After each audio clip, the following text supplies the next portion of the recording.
Gas ధరలు పెరగడం, gas దొరకకపోవడం, చాలా కొరత అయితే చాలా ఏర్పడింది. గ్యాస్ ఇచ్చేవాళ్ళు నాదులు కూడా లేకుండా పోయారు. ఇప్పుడు మేము ఇలా లేబర్స్ని వర్కర్స్ని పెట్టుకొని నడిపించే పరిస్థితి కూడా లేకుండా పోయింది. ఇప్పుడు ఈ బండి మీద 4-5 ఒక 8 మంది దాకా ఉండండి ఆధారపడి. ఈ ఆధారం ఎలా ఆగిపోతుందంటే మాకు బండ లేని వల్ల మా వ్యాపారాలు చాలా ఇబ్బంది పడుతున్నాయి.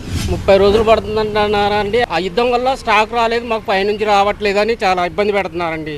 1000 రూపాయలు ఎక్స్ట్రా బండ పడిపోతుంటే ఎలా బతకాలండి? ఇలా గ్యాస్ టైట్ అయిపోతాయి. బుక్ చేస్తుంటే రేపు అంటున్నారు, ఎల్లుండి అంటున్నారు, ఆపరేలు ఎల్లుండి అంటున్నారు, రాదంటున్నారు, కాసేపు ఉంటుంది అంటున్నారు, కాసేపు మా లోడ్ అయిపోయింది అంటున్నారు, కాసేపు వ్యాన్ రాలేదంటున్నారు.